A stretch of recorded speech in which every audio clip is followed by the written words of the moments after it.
If you ask anybody who runs experimentation the biggest problem that they face, more often than not they'll tell you that they want it to be taken more seriously. So you have people doing CRO and experimentation in businesses who feel like the senior leadership of that business don't take it seriously and don't understand the power and the value that it can have. And that is really important. It's really important to have people understand it and to take it seriously. And let's face it, experimentation is completely misunderstood. The power and the benefit and the potential of it is to innovate and develop a business. And when you think about it, that's what experimentation has always been in relation to the scientific method.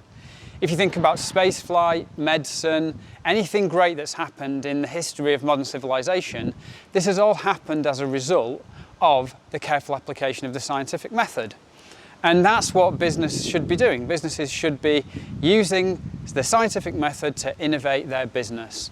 But they don't do that. Business is more often run using opinion and guesswork. And that's the problem. If we want experimentation to be taken more seriously, we have to try and persuade senior people to use experimentation to make decisions as opposed to using opinion and guesswork. But that's very hard. It's very easy for people to try and come up with ideas by themselves. And actually, a lot of the way that business runs in terms of its hierarchical structure and how people are hired and remunerated doesn't help the problem. Because people are employed for their past experience and for their opinions and for their ability to use that past experience. So of course they come into a business and they need to be able to demonstrate the use of that opinion in order to justify their salary. But it doesn't mean we can't try and change it. It doesn't mean we can't try and figure out ways to change that system. And that's what I'm talking to you about today. So how do we get senior business leaders to pay more attention to experimentation, to take it seriously and to understand the value that it can provide to innovating the business? Well, the answer for me is about strategic questions, about using experimentation to answer bigger strategic problems and questions that the business has. Senior business leaders don't care about whether your call to action is above the fold. They don't care about whether your call to action or your header is sticky, or about nuanced details of the user experience of the site, where things are laid out. That's all information that they think somebody else needs to deal with, and they're right, because somebody else should be dealing with that. But senior business leaders do care about very big problems and big questions, and those might be things like, should we launch into new markets? How do we appeal to a younger audience? How do we win against this new disruptive competitor which has just entered the market? How do we generate more profit next year without damaging our customer experience? These are big problems that senior people grapple with. And the important point is that experimentation has the power to answer these questions if approached properly. That is the beauty of it. That's how it should work. And so that's what we have to try and understand how to do, is how do we use experimentation to tackle these bigger things? So answering big questions helps the business innovate and grow. But it also helps you as an experimenter to deliver value beyond just the website or beyond just the things that you're testing on. Because by answering those questions, you're helping answer questions that have wider ramifications. So if you're trying to understand how to improve profitability or how to launch into new markets or something like that, then you might be experimenting on an aspect of the website, but then the implication of that is wider. The benefits of it may be far-reaching into media, into other kinds of things, into products, etc. So by answering those questions, you're helping the business do things on a wider level, and you're showing more value than just the small things that experimenters often do. There's actually two key ways that experimentation, as we know it today, goes wrong in this respect. The first one is that it's basically about moving a metric, about transforming a metric.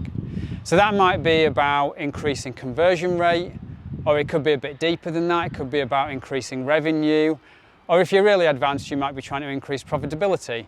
But at the end of the day, that is increasing a metric. And a metric is not a strategy, it's a metric. So from a business leader's point of view, if they want to increase their conversion rate, how they do that is simply a cost. They would know that they just need to assign some money, some budget, in order to try and do something to increase the conversion rate. The same way that increasing traffic to a website or any other metric like that is a cost. It just needs budget assigning to it. And then that comes into the problem of, is that going to deliver return? Can I trust that that's going to deliver return? And then everybody starts to debate on, is PPC the right thing to do? Is this the right thing to do? And it's all just a case of what's the right cost, what's the right return on investment? And you're not actually answering any big questions, because exactly as I said, a metric is not a strategy, it's just a metric. The second problem is that CRO and experimentation tends to be a spray and pray endeavour. So typically, everybody sits around in a room, looks at a website and comes up with hundreds of ideas on how to improve that website. And it's really easy to do that. It's really easy to look at a website and in even just half an hour come up with 100 different small things that you could do to that website. And that's typically how people approach experimentation. There might be some research behind it, but the output is usually the same, is that there are lots of different random ideas which are focused on trying to improve a metric, as we've talked about. And that's where your prioritization frameworks like PI and ICE and all these kind of things come in, because what they're trying to do is to just simply figure out which of those random ideas will be the thing that delivers the most value against that metric. And again, none of this has got anything to do with strategy or of innovating the business or doing anything different. You're just coming up with a ton of random ideas that nobody ultimately cares about beyond the fact that they're going to deliver revenue. Of course, senior leaders care about revenue, and you can go and say, we did this, it's going to deliver this.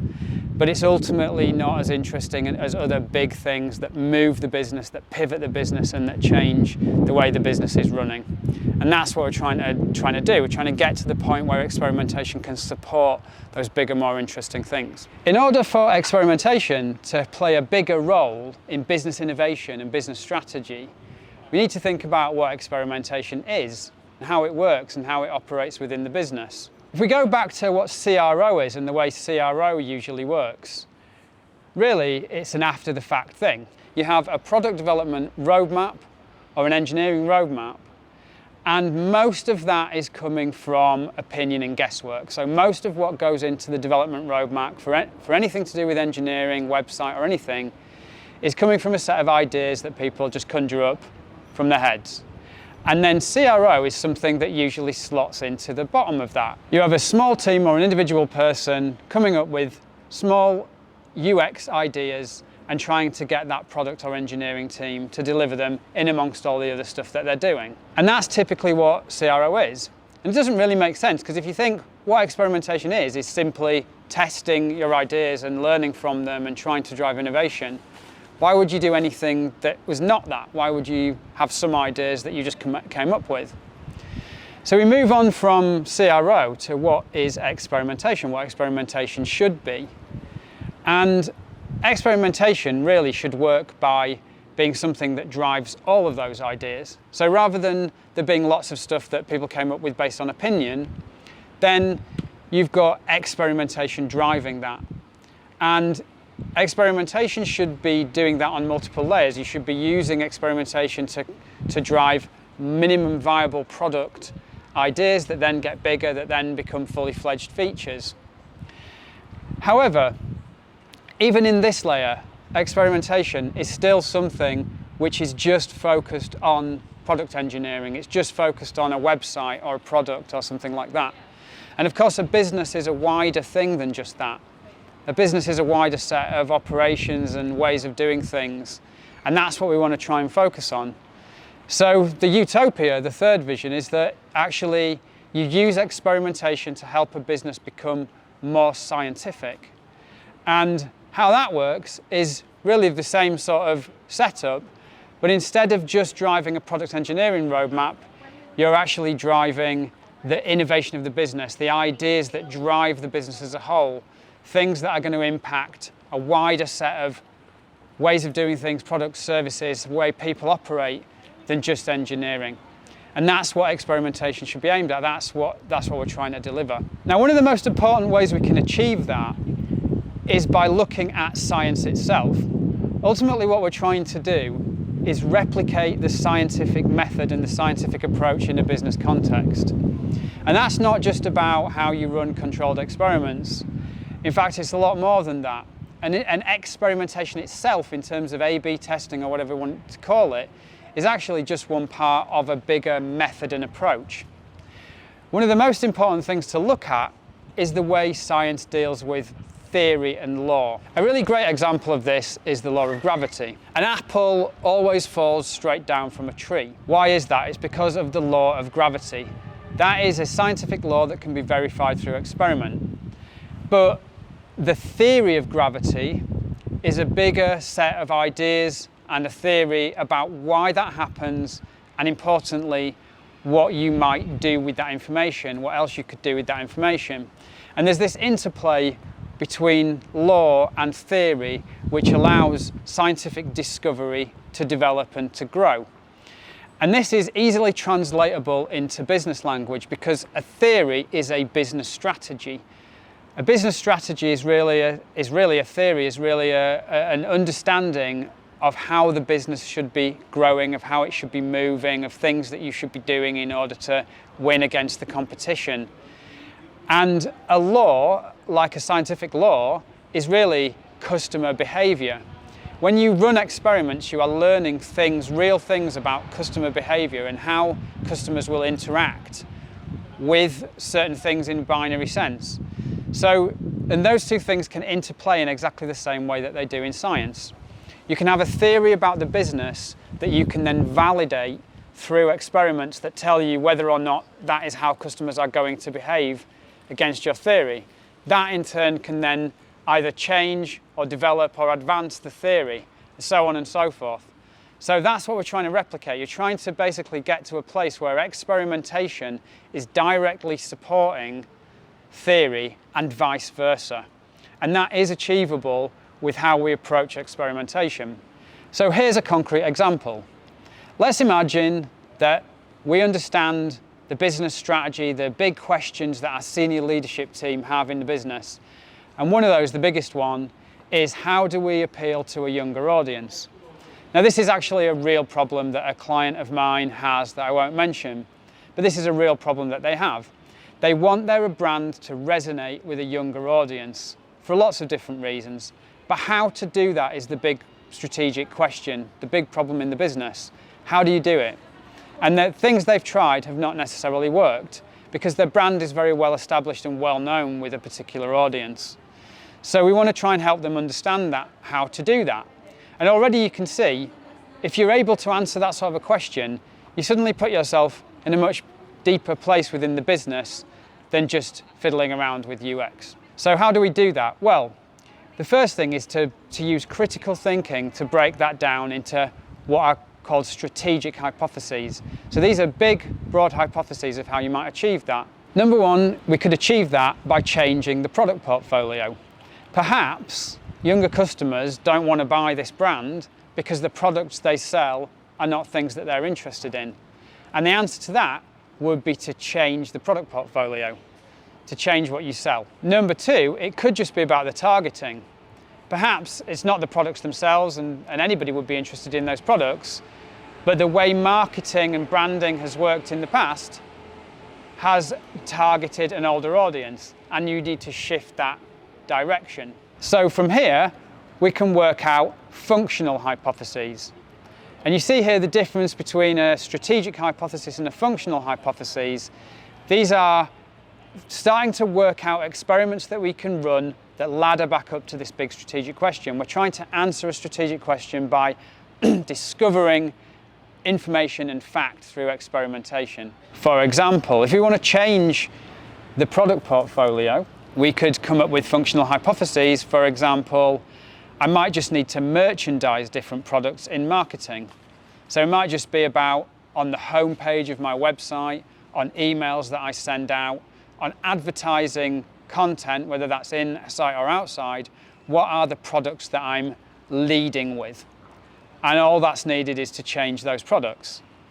A different hypothesis would be to actually cut out products altogether from the range, because obviously the products in your range are going to be filtered out into SEO, into other kinds of external content like Google Shopping that attract customers.